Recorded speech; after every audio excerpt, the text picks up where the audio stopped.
இப்போ என் கையில் 300 ml ஃபேண்டாவும் அதே அளவுக்குள்ள கொக்கோ கோலாவும் இருக்குது. இப்போ இது ரெண்டத்தையுமே நான் தண்ணியில் போட போகிறேன். என்ன நடக்கும் அப்படின்றத நீங்கள் நினைக்கிறீங்க?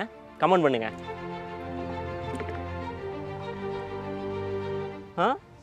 என்ன ஒன்று மூழ்கிருச்சு, ஒன்று மட்டும் மிதக்குது? ரெண்டுமே ஒரே அளவுள்ள 300 ml தான். அப்புறம் ஏன் இந்த ஃபேண்டா மட்டும் மூழ்கிருச்சு, கோக்கு மட்டும் மிதக்குது? ஏன்னா அது ரெண்டுத்துக்கும் ஒரு வித்தியாசம் இருக்குது. அந்த ஒரு வித்தியாசம் தான் அவ்வளோ பெரிய கப்பல் கடலில் மூழ்காமல் மிதக்கிறதுக்கு காரணமாகவும் இருக்குது. டே, இதுக்கும் கப்பலுக்கும் என்னடா சம்பந்தம் அப்படின்னு கேட்டிங்கன்னா, இப்போ இதே தண்ணிக்குள்ளே ஒரு சின்ன இரும்பு துண்டை நான் உள்ளே போடுறேன், அது மூழ்கிருச்சா? ஆனால் இதே இரும்பால் செஞ்ச அவ்வளோ பெரிய பெரிய கப்பல் எதுவுமே தண்ணியில் மூழ்காமல் மிதக்குது.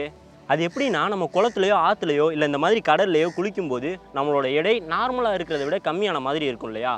இதுக்கும் இந்த கொக்கோ கோலா தண்ணியில் மிதந்ததுக்கும் கப்பல் கடலில் மூழ்காமல் இருக்கிறதுக்கும் ஒரே காரணம் தான், அதுதான் buoyancy. அதாவது ஒரு பொருளை நீங்கள் தண்ணியிலையோ இல்லை வேறு ஏதாவது ஒரு திரவத்திலையோ போட்டிங்கன்னா அது மேலே buoyant ஃபோர்ஸ் அப்படின்ற ஒரு ஃபோர்ஸ் இருக்கும். இந்த buoyant ஃபோர்ஸ் நம்மளோட வெயிட்டுக்கு எதிராக இருக்கும். அதாவது நம்மளை இந்த பூமியோட கிராவிட்டி எந்த அளவுக்கு கீழே பிடிச்சி இழுக்குது அப்படின்றத நம்மளோட வெயிட்னு சொல்லுவோம். அந்த கிராவிட்டிக்கு எதிராக இந்த buoyant ஃபோர்ஸ் இருக்கிறதால தான் நம்மளோட வெயிட் அந்த மாதிரி தண்ணியில் இருக்கும்போது குறையுது. இந்த buoyant ஃபோர்ஸ் ஒரு பொருளோட எடையை விட அதிகமாகவோ இல்லை அதுக்கு சமமாகவோ இருந்தால் அது மிதக்கும்.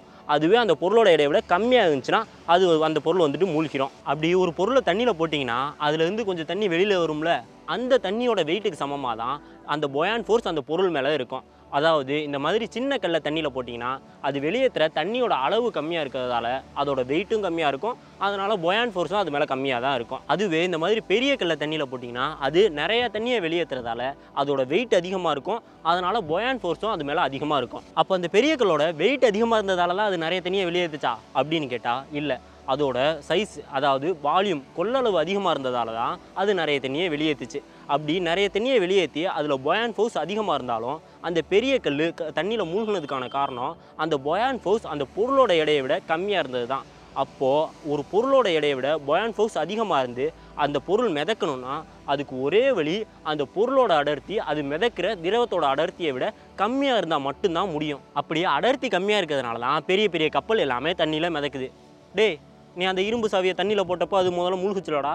அப்போ இரும்போட அடர்த்தி தண்ணியோட அடர்த்தியை விட அதிகம் தானே அர்த்தம்.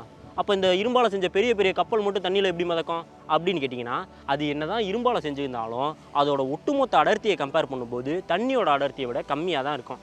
எப்படின்னா, என்ன தான் கப்பல் பார்க்க ரொம்பவே பெருசாக தெரிஞ்சால் கூட அதில் நிறைய இடம் காலியாக வெறும் காற்றால் மட்டும்தான் நிரம்பி இருக்கும். அப்படி தான் அதை வடிவமைச்சு இருப்பாங்க. அதனால தான் அது தண்ணியில் மிதக்குது. அந்த கோக் தண்ணியில் மிதந்ததுக்கும் இதே காரணம் தான். எப்படின்னா, நாங்கள் இதில் யூஸ் பண்ணது டயட் கோக் அப்படின்றதுனால அதில் சுகர் கண்டென்ட் எதுவும் இருக்காது. அதனால் அதோட அடர்த்தி தண்ணியோட அடர்த்தியை விட கம்மியாக இருக்கும். அதனால தான் அது தண்ணியில் மிதந்துச்சு. ஃபேண்டாவில் சுகர் கண்டென்ட் அதிகம்ன்றதுனால தான் அது தண்ணியில் மூழ்கிச்சு. நாங்கள் இதை ஃபஸ்ட்டு செஞ்சு பார்த்தப்போ டயட் கோக்கையும் நார்மல் கோக்கையும் வச்சு தான் டெஸ்ட் பண்ணி பார்த்தோம். ஆனால் அந்த டயட் கோக்கோட சேர்ந்து நார்மல் கோக்கும் தண்ணியில் மிதக்க ஆரம்பிச்சிச்சு. அதுக்கப்புறம் தான் நாங்கள் அந்த நார்மல் கோக்கை விட சுகர் கண்டென்ட் எதில் அதிகமாக இருக்குது அப்படின்னு தேடி பார்த்து ஃபேண்டாவில் தான் சுகர் கண்டென்ட் அதிகமாக இருக்குது அப்படின்றத கண்டுபிடிச்சி ஃபேண்டாவை யூஸ் பண்ணி பார்த்தோம். அது தண்ணியில் மூழ்கிருச்சு. அதே மாதிரி ஒரு கப்பலில் வெயிட் ஜாஸ்தி வச்சுக்கிட்டே இருந்தோம்னா அது மூழ்கி இருக்கிற தண்ணியோட அளவு மேலே மேலே அதிகரிச்சுட்டே இருக்கும். ஒரு அளவுக்கு மேலே வெயிட் ஜாஸ்தியாக வச்சோம்னா அது மூழ்கிடும்ல. அப்படி அது மூழ்கிடக்கூடாதுன்றதுனால தான் அந்த தண்ணியோட அளவு எதுக்கு மேலே போனால் மூழ்கிடும் அப்படின்றதுக்கு அந்த கப்பலில் மார்க் பண்ணியிருப்பாங்க. இதுக்கு பிளிம்சோல் மார்க் அப்படின்னு பேர். நீங்கள் இந்த ஃபோட்டோவில் பார்க்குற மாதிரியே இதில் பல மார்க்கிங்ஸ் இருக்கும். ஏன் இவ்வளோ மார்க்கிங்ஸ் இருக்குன்னா, ஒவ்வொரு தண்ணிக்கும் ஒவ்வொரு அடர்த்தி இருக்கும். அதாவது கடல் தண்ணியில் உப்புத்தன்மை அதிகமாக இருக்கிறதால அதோட அடர்த்தி அதிகமாக இருக்கும். அதுவே நல்ல தண்ணியோட அடர்த்தி கம்மியாக இருக்கும். அதே மாதிரி குளிர்காலத்தில் தண்ணியோட வெப்பநிலை கம்மியாக இருக்கிறதால அடர்த்தி அதிகமாக இருக்கும்.